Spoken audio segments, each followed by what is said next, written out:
이제 예수님의 생애 오늘은 3차 전도여행입니다. 3차. 그리고 세례 요한의 처형에 대한 이야기를 나누려고 합니다.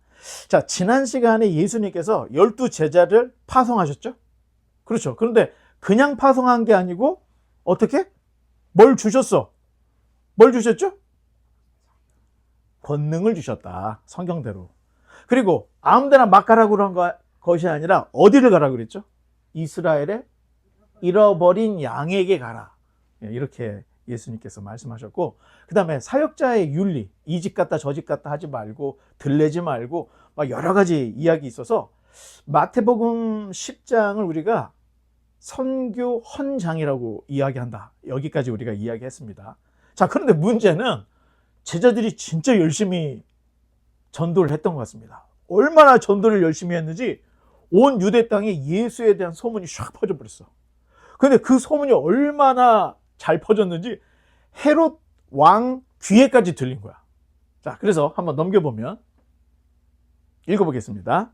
이에 예수의 이름이 드러난지라 헤롯 왕이 듣고 이르되 이는 세례 요한이 죽은 자 가운데서 살아났도다. 그러므로 이런 능력이 그 속에서 일어났느니라 하고, 어떤 이는 그가 엘리야라 하고 또 어떤 이는 그가 선지자니 옛 선지자 중에 하나와 같다 하되, 헤롯은 듣고 이르되 내가 목벤 요한 그가 살아났다 하더라.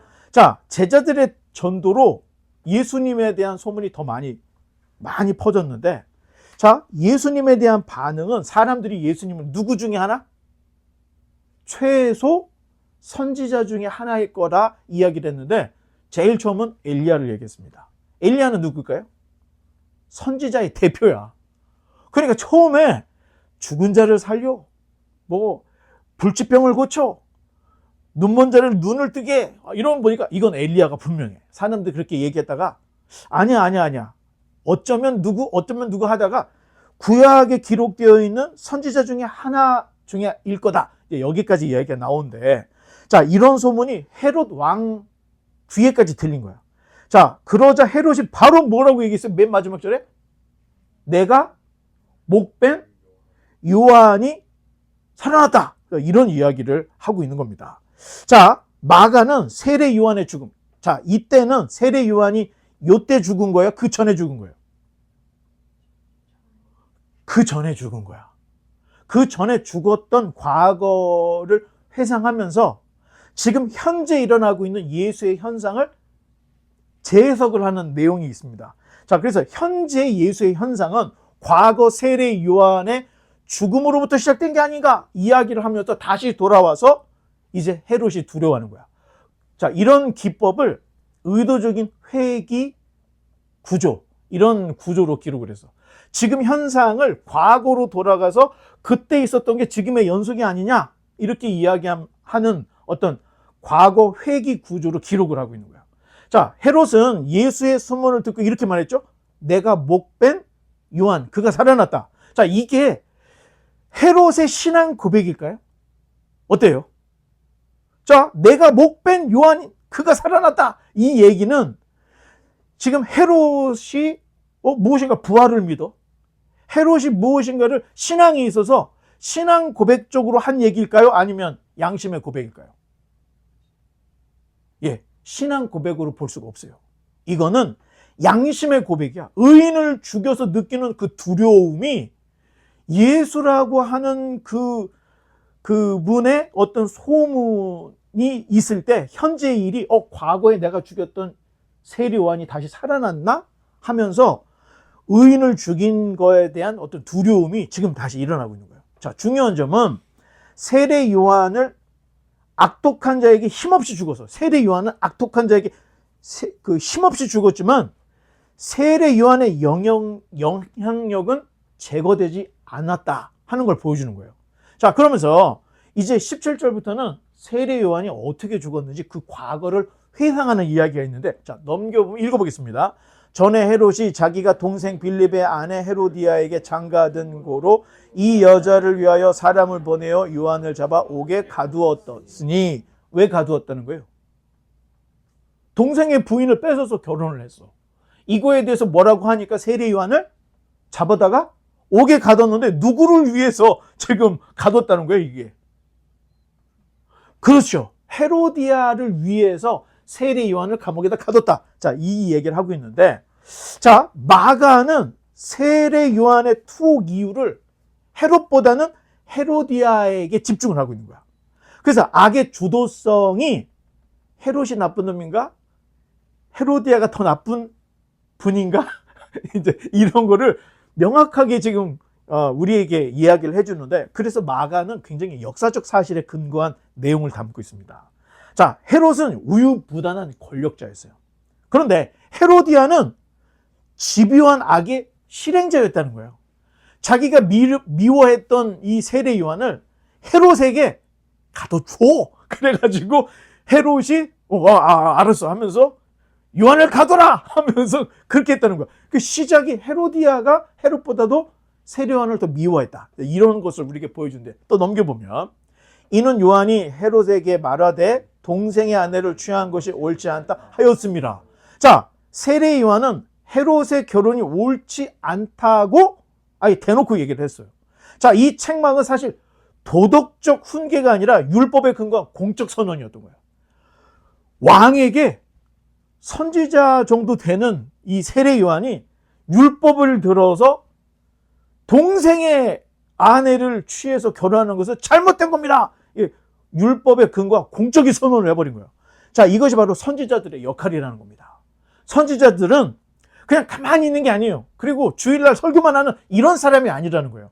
선지자는 세상 돌아가는 걸 알고 백성들에게 정확한 진리, 정확한 길을 제시해 주는 게 선지자의 역할이라는 거예요. 그때 당시에 종교 지도자들은 헤롯이 헤로디아를 자기 부인으로 취했을 때 아무도 말을 안 했어. 대제사장도 알고도 말을 안 했고, 그때 당시에 선지자라고 자처했던 모든 사람이 아무도 헤롯에게 말을 하지 않았던 거예요. 그런데 세례 요한, 낙타 토롯을 입고 가죽띠를 메고 또 메뚜기를 먹고 꿀을 먹던 이런 집 나간 거렁뱅이 같은 사람이 성에 가서 헤롯 회개하시오 막 이러니까 헤롯은 그렇구나 라고 생각했는데, 시집 온 헤로디아가 너무 불편했던 거야. 자, 왜 그랬는지는 나중에 이제 우리가 조금 더 지나가 보면 알겠는데, 선지자는 개인의 양심을 건드릴 뿐만 아니라 권력의 정당성을 하나님 말씀 앞에서 판단을 해줘. 그러니까 만약에 미국이 막 침공을 해 들어가, 그럴 때 목사들이 가만히 있으면 안 되는 거예요. 전쟁하지 맙시다, 이 얘기까지는 할 수가 있는 거죠. 그리고 막 사람들을 막 감옥에 가두고, 그러니까 사실 문자적으로 불법 체류자면은 불법이잖아요. 가둘 수 있어. 그런데 멀쩡한 사람들에게 총을 쏘거나 멀쩡한 사람들을 포갑을 한다, 이거에 대해서 교회가 가만히 있으면 안 된다는 거예요. 자, 여기까지만. 자, 그런데 한번 넘겨볼까요? 구약에 보면은 선지자들이 되게 많이 나옵니다. 자, 볼 때 왼쪽이 진짜야, 오른쪽이 진짜야? 볼 때.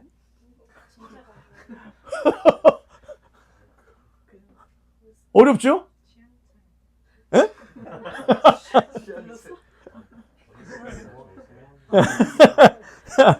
자, 구약에 보면은 선지자들이 되게 많이 나와요. 근데 구약이 기록되어 있는 선지서들을 보면 거의 선지자들이 반정부 인사들이었던 거예요. 그러니까 친정부가 아니야. 반정부 선지자들이 굉장히 많고, 우리가 가지고 있는 이사야, 미가 대부분의 선지자들은 반정부 인사들이었습니다. 자, 왕이 모범이 되어서 율법을 잘 지키면 책망할 것이 없는 거예요. 선지자들이 일어날 필요가 없어. 그런데 왕이 잘못된 길로 가니까 왕에게 경고하라고 보낸 게 누구예요? 선지자들이라는 거예요.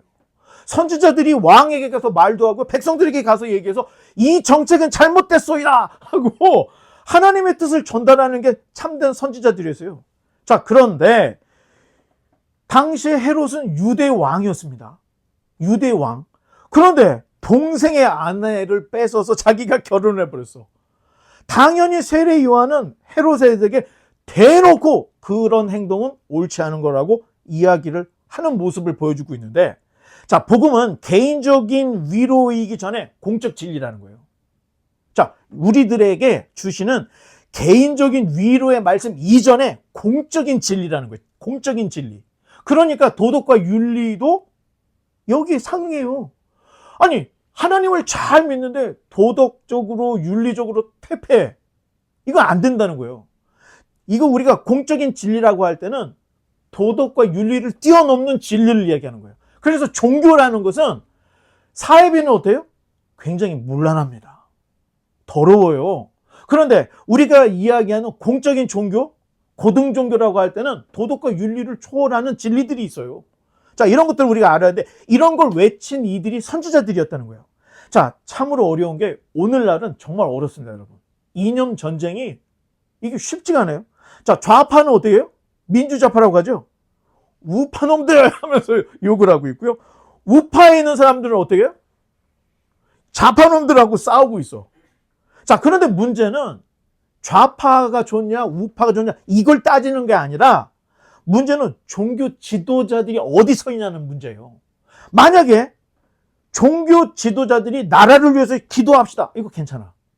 국가의 인권을 위해서 열심히 일합시다. 이거 괜찮아. 그런데 정치 목사가 돼가지고 좌파 목사가 된다든가 우파 목사가 되면 그 교회나 그 목사는 좌파나 우파 노선을 가진 중립에 설 수 없는 자가 돼버린다는 거예요.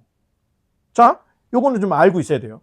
자, 재미있는 것은 구약시대에 활동하던 선지자들은 성전을 중심으로 이렇게 열심히 활동을 했습니다. 그런데 우리가 알고 있는 친정부, 그러니까 정부 입장을 대변하는 선지자들은 정치 선지자들이라고 해요. 그런데 이 사람들은 근거 없는 번영을 얘기해요.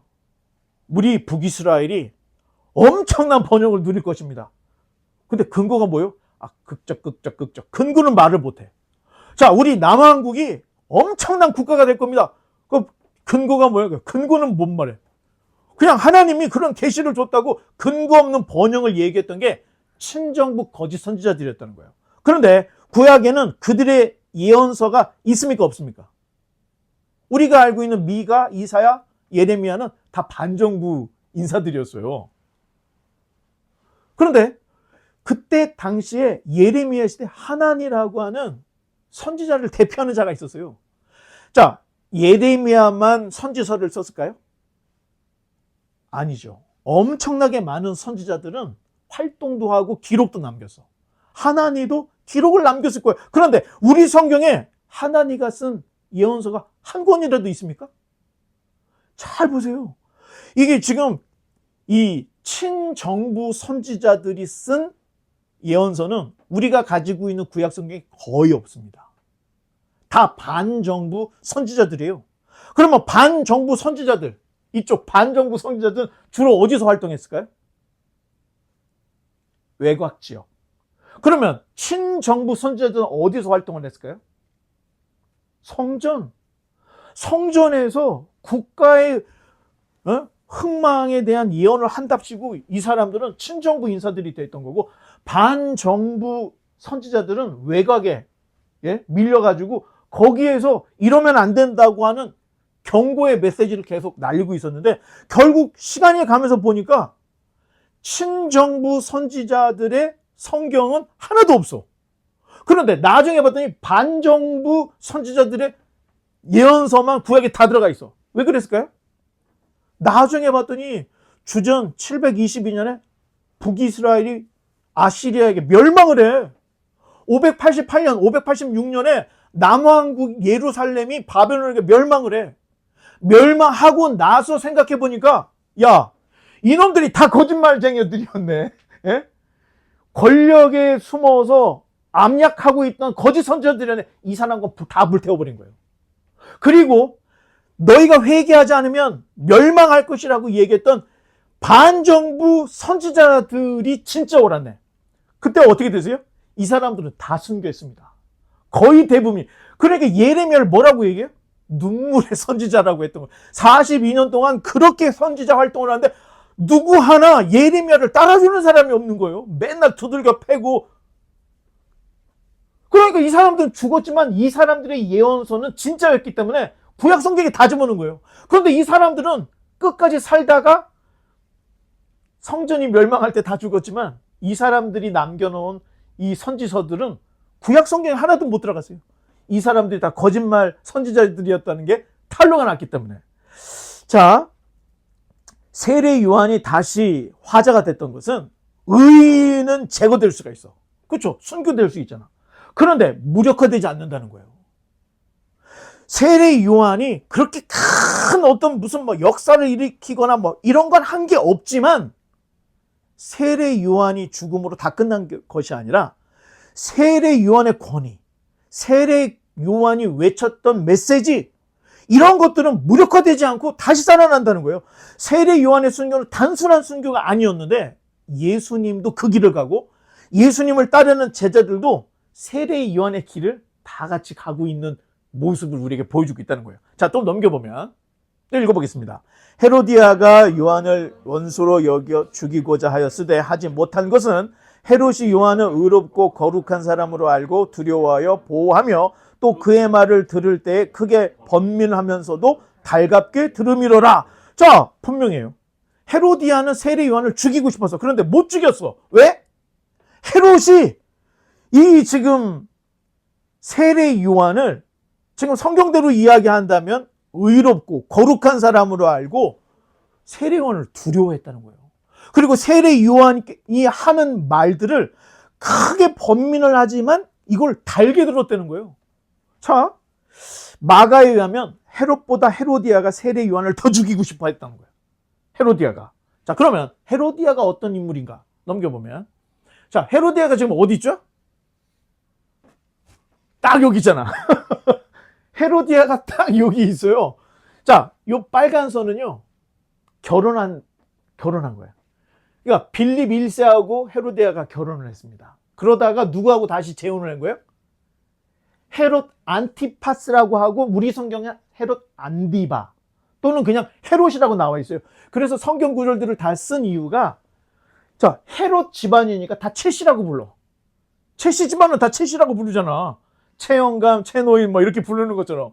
그러니까 누가 누군지 우리가 헷갈린 거지만, 원래 역사에 기록되어 있는 사람들의 이름을 보면 이게 다 나와 있습니다.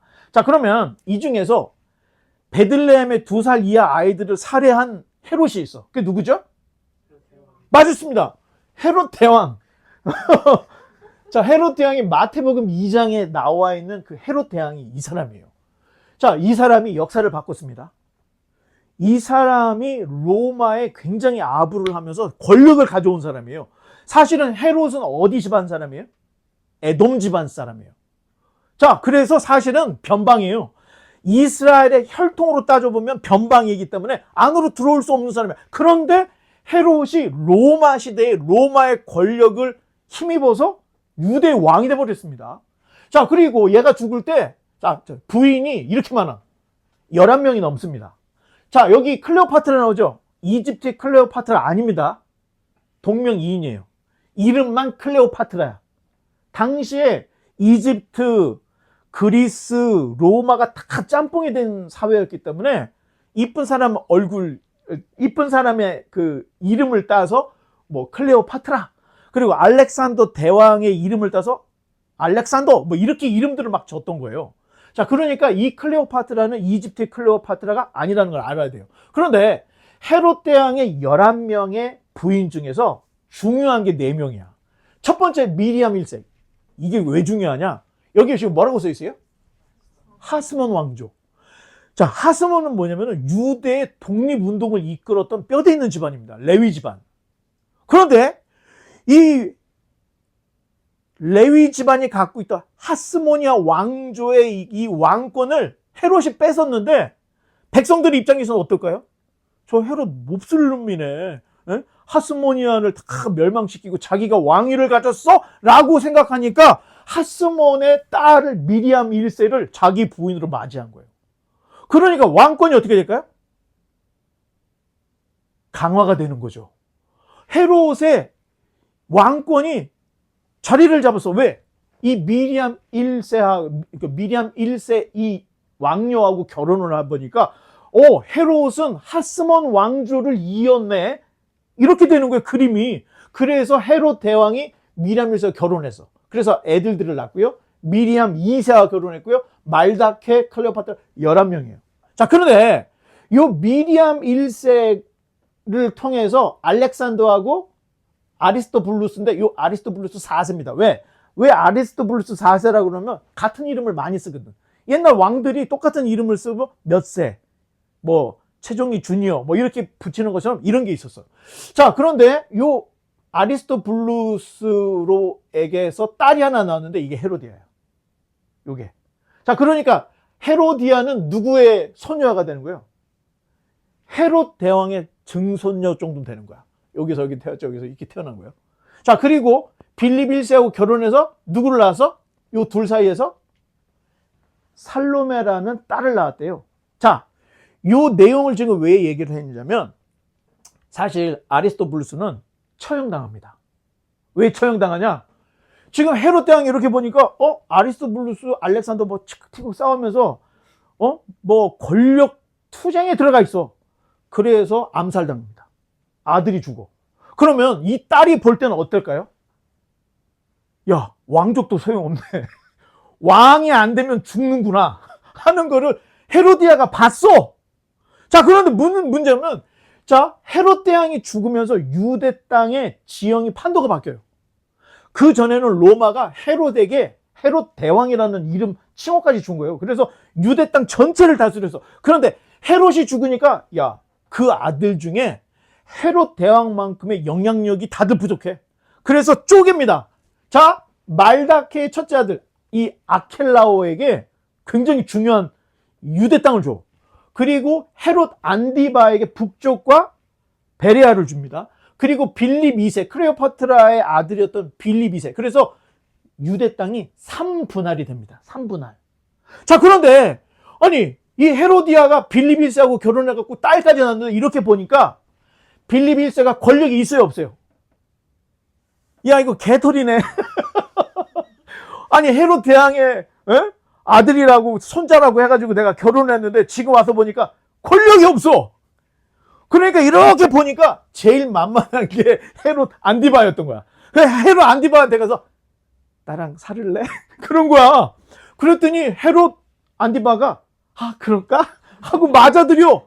그랬더니 헤로디아가 나 딸도 있는데 괜찮아 데리고 와.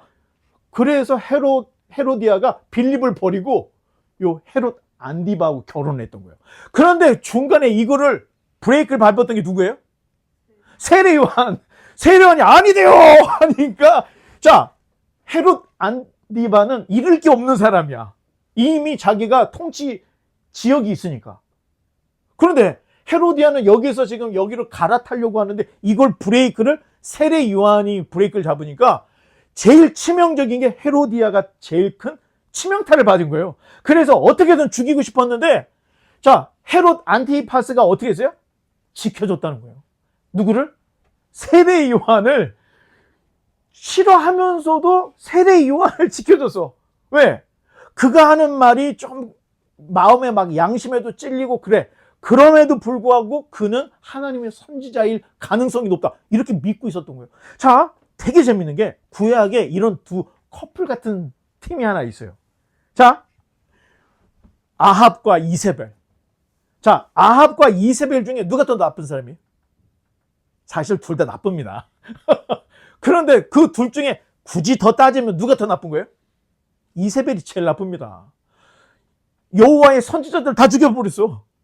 그리고 유대 땅에서 여호와 신앙을 다 밀어내고 바알 신앙을 열심히 전도한 게 이세벨이에요. 그래서 바알과 아세라의 선지자들을 국고로 먹였는데 그 국고로 먹인 장본인이 이세벨이었어요. 대신 여호와의 선지자들은 계속 밀어냈죠. 자, 그런데 아합은 재밌습니다. 우리가 구약 성경 읽어보면요, 아합이 때로는 여호와의 선지자의 말을 듣고 회개도 해. 때로는 배격하기도 하고 이런 모습들을 볼 수 있는데 전형적인 정치인의 모습이 있는 거예요. 정치인들은 어떻게 하냐? 표를 생각하니까 여호와를 믿는 사람들의 표가 있어야 돼. 그리고 바알을 믿는 사람들의 표도 의심스러워 가져야 돼. 그러니까 어떻게 해요? 하나님도 섬기고 바알도 섬기고. 그러니까 요즘에 나오는 정치인들 봐요. 절에도 갔다가 성당에도 갔다가 교회도 갔다가 뭐 조사를 해보면 나오겠지만 신천지에도 갔다가 통일교에도 갔다가 정치인들이, 이게 정치인들의 모습이라는 거예요. 아합은 전형적인 정치인이었고 헤롯도 전형적인 정치인이었다는 거예요. 그래서 요한을 버릴 수도 없고 또 취할 수도 없고 애매해. 그러니까 그냥 옥에 가둬 놓았던, 자, 이런 것들을 우리가 이제 볼 수가 있는데, 사실 이런 걸 보면은요, 진리를 아는 것과 진리를 따르는 것 사이에는 굉장히 간극이 있다는 거예요.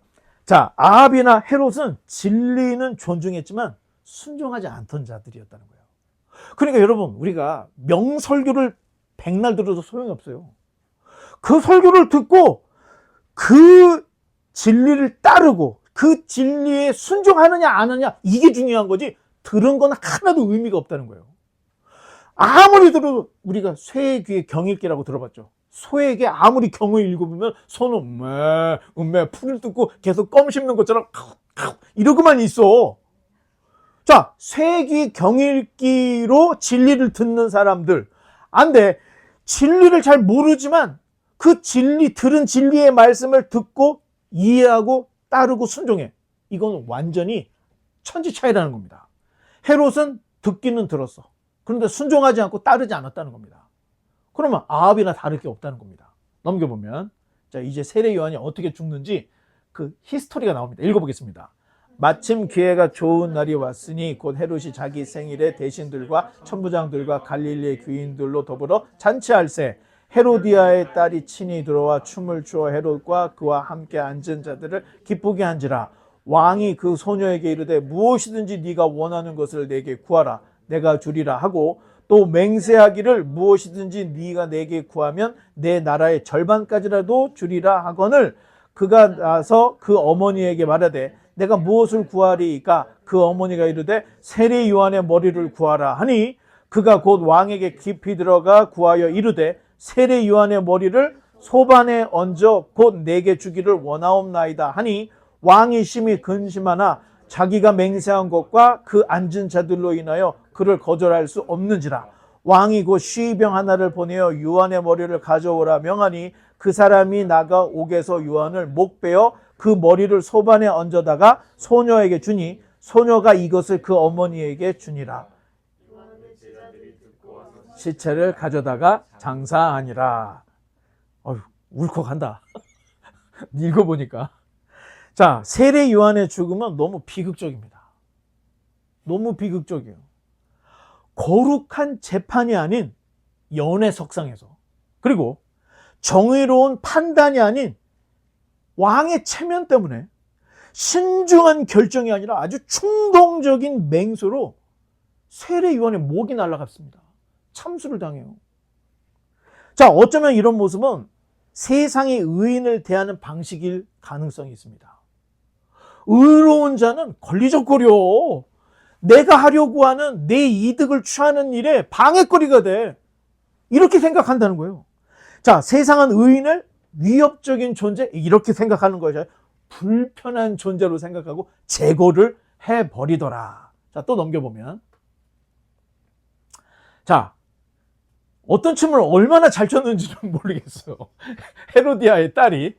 그런데 우리 성경에 헤로디아의 딸이 누구였다고 기록이 있습니까, 없습니까? 우리 성경에. 우리 성경에는 헤로디아까지만 얘기하지만 헤로디아의 딸, 헤롯 왕의 생일 잔치에서 춤을 췄던 그 딸이 누구였는지는 말을 하지 않아. 그런데 유대인 역사가였던 요세푸스에 의하면 그렇게 춤을 췄던 헤로디아의 딸의 이름이 뭐예요? 살로메였다고 이야기를 해요. 자, 재미있는 것은 이 살로메가 누구와 결혼해요? 그때 당시에 권력을 갖던 3인자 빌립 2세 외삼촌입니다. 외삼촌하고 결혼합니다. 자, 어머니는 헤로디아는 권력 있는 헤롯 안디바에게 갔고요. 딸내미는 그 다음 서열 둘이었던 빌립 2세에 결혼했어요. 아니, 그러면 아켈라온이요, 이 사람은 제거됐습니다. 하도 못된 짓을 너무 많이 하니까 유대인들이 로마 제국에 투서를 썼어요. 우리는 정말 못 살겠습니다. 이 아켈라오를 없애주십시오. 비리가 이러고 뭐 어쩌고저쩌고 막 써서 주니까 아켈라오가 로마 제국에게 소환을 당합니다. 재판을 받아요. 그래서 유배당하고 죽습니다. 대신 아켈라오가 통치하던 유대 땅을 누가 대신 통치를 했죠? 빌라도 총독이 와서 로마 제국이 직접 통치하는 방식으로 바뀌어버린 거예요. 그러니까 헤로디아하고 살로메는 그때 당시에 권력이 있는 최고의 두 사람이 바로 헤롯 안디바, 헤롯 빌립 2세. 요 지금 두 모녀가 이렇게 권력이 남아있는 그 집에 가서 다 결혼해서 살더라는 거예요. 자, 이쯤 되면 이 두 분은 권력의 맛을 아는 사람들이었다는 거예요. 비록 여자지만 우리가 생각할 때는 뭐 여자 뭐 춤이나 추고 뭐 이렇게 생각하는데 이 춤이 그냥 춘 춤이 아니라는 겁니다. 계산된 춤이었고 이 춤으로 당시의 의인이었던 세례 요한이 목이 잘려버렸습니다. 그러니 세상은 만만한 게 아니에요. 언제든지 우리를 음해하고 언제든지 우리를 나락으로 보내려고 세상이 팔만 걷어붙이면 우리는 막을 힘이 없는 거예요. 하지만 여러분 두려워하지 마십시오. 의인은 죽어도 무력화되지는 않는다는 거예요. 반드시 그 죽음에 대한 다시 회상이 다시 나오게 된다는 거예요. 자, 이제 마무리하겠습니다. 예수님께서 제자들을 파송하심으로 예수님에 대한 소문이 퍼졌죠. 죽었던 세례 요한이 헤롯의 기억 속에, 헤롯의 말 속에 다시 살아났어. 내가 목벤 세례 요한이 다시 살아났다 하면서 세례 요한은 여전히 헤롯에게서는 살아있는 이 의인이었다는 거예요. 자, 세례 요한은 죽었지만 패한 것이 아니었다는 거예요. 진리는 제거되지만 침묵하고 있지 않다는 거예요. 의인이 남긴 글들, 구약 성경에 나와 있는 모든 예언서들이 죽었던 선지자들, 참된 선지자들의 어록들이 지금 그대로 다 남아서 아직까지 우리에게 전해지고 있다는 거예요. 사실상 로마 제국 시대에 기독교를 믿는 것은 겁쟁이들은 절대로 믿을 수가 없던 시대였습니다. 왜? 로마 시대에서 어떻게 했죠? 기독교를 불법 종교 단체로 규정을 하고 기독교를 박해했어. 그러니까 기독교인이면 어떻게 돼요? 다 감옥에 가. 재판을 받아. 그리고 어떻게 돼요? 십자가에 매달든 사자밥을 하든 콜로세움에 가서 죽든 다 그렇게 되는 거예요. 예수님을 믿는다는 게 지금처럼 이렇게 쉬운 게 아니었어요. 그때 당시에는 내 목숨 내놓고 믿어야 그리스도인이 될 수가 있었던 그런 시대였는데 겁쟁이들은 절대로 기독교인이 될 수가 없던 시대였습니다. 자, 그러나 세례 요한의 길은 예수님의 길이었고 예수님의 길은 제자들이 따르던 길이었다는 거예요. 여기서 중요한 것은 부활입니다. 죽는 것이 사는 것이라는 주님의 말씀처럼 십자가의 죽음은 부활이라고 하는 영원한 생명으로 대변이 되는 겁니다. 그러니까 우리가 죽어도 죽는 게 아니야. 예수님 믿고 죽은 사람들은 다시 부활해. 그럼 또 죽습니까? 그때는 영원히 죽지 않은 영원한 생명이다. 자, 이 정도는 돼야 믿지. 뭐 열심히 예수님 믿었는데 차 한 대 준다. 그런 거 하겠어요? 열심히 했는데 조그만 집, 아파트 하나 준다면 하겠습니까? 열심히 믿어. 예수님이 뭘 지셨죠? 십자가를 짊어지고 십자가에 달려 죽으셨죠?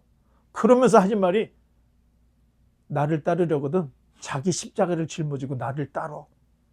죽는 것이 바로 부활의 길이고 부활이 영원한 생명이야.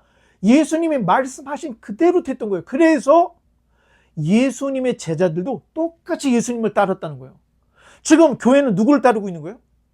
제자들이 따랐던 그 길을 따라가고 있는 거예요. 자, 어줍잖은 몇몇 비주류 학자들. 여러분, 주류가 아닙니다. 비주류 학자들은 무슨 얘기를 하면은 기독교에서 이야기하는 대부분의 진리, 특히 부활 사상은 수메르나 이집트의 것을 차용한 것이라고 말을 해요. 그런데 여러분 이게 생각해야 돼요. 유대교가 왜 박해를 받았고 기독교가 왜 박해를 받았죠? 배타적이기 때문에. 배타적인 유일신 사상을 믿었기 때문에 혼합 종교, 다신 종교 입장에서는 이해할 수 없는 종교였기 때문에 배타를 당하고 핍박을 받았던 거예요. 그러면 유대교나 기독교는 배타적이기 때문에 남의 거를 따라하지 않아. 따라하지 않는다는 게 계명이 나와 있어요. 얼마나 당시에 우리가 고대 문명을 보면요, 다 조각이죠. 그렇잖아. 뭔가를 막 만들어 놓고 막 뭔가를 막 뭐 조각해 놓고 막 이러는데 기독교에는 이런 게 없어요. 유대교에는 이런 게 없어. 왜? 아니, 10계명이 뭐 어떻게? 뭐든지 형상을 만들지 말라고 돼 있어. 형상을 만들지 말라고 돼 있는 거예요. 그러냐? 없어. 얼마나 배타적입니까? 또 예수님은 뭐라고 해? 무엇을 먹을까? 무엇을 마실까? 무엇을 입을까? 이런 기도하지 마. 이런 기도는 누가 하는 기도예요? 이방인들이 하는 거라고 선을 딱 꺼놨습니다. 우리 신앙은요, 기복적인 신앙이 아니라는 거예요. 죽어서 영원한 생명을 얻는 소망의 신앙. 이게 우리 신앙이에요. 아니, 그런데 사람들이 이야기하기를, 야, 기독교의 진리, 뭐 예수가 물로 포도주를 만들고 뭐 죽은 자를 살리고 부활했던 이런 것들이 오시리스, 예? 뭐 이런 것들을 다 팩트 쓴 거야. 막 이렇게 얘기하죠. 이게 다 비주류 학자들의 이야기라는 걸 알아야 돼요. 그런데 최근에 출판된 케빈 로우라고 하는 저자의 이 놀랍고도 새로운이라는 책을 보면요, 1세기 유대교나 기독교가 세워질 그 당시, 기독교가 태동하고 기독교가 세워질 당시에 창조, 타락, 구원, 심판의 완벽한 교리 체제를 가진 종교나 신화가 없었다는 거예요. 오히려 비주류 학자들이 기독교가 이걸 따라했네라고 이야기하지만 면밀히 따지면 기독교하고 유대교는 배타적이에요. 남의 거를 도용해 갖고 오는 신앙이 아니었다는 거예요. 대신 기독교가 너무 번창하는 걸 보고 1세기, 2세기 지나서 4세기쯤에 기독교의 이 진리를 따라서 자기의 어떤 신앙과 어떤 신화를 조종하는 이런 게 있었다는 거예요. 기독교가 너무 왕성하니까. 왜 그럴 건가 하다가 야, 예수가 물로 포도주를 뱉다. 그러면 우리 오시리스가 물로 포도주를 맡았다는 걸 집어넣자. 지방신앙들이 기독교의 어떤 교리 체계에 있었던 것들을 다 차용해서 갖고 갔다는 거예요. 1세기에는 기독교의 이 정도의 교리 체계를 가진 종교가 하나도 없었다는 겁니다. 이거 알고 있어야 돼요. 자, 놀랍게도, 그런데 참 놀라운 거는 기독교 신앙은요, 가장 어려운, 가장 받기가 심했던 그때 가장 왕성하게 퍼져나갔다는 거예요.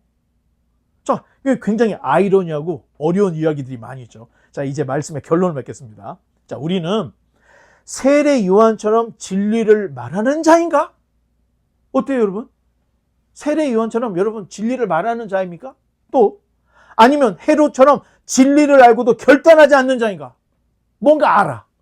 신앙인이라면 이렇게 해야 되고 이렇게 순종하고 따라가야 되는데 알고는 있는데 행함이 없어. 헤롯처럼. 아니면 헤로디아처럼 진리를 제거하고 덮어버리려고 하는가? 알아.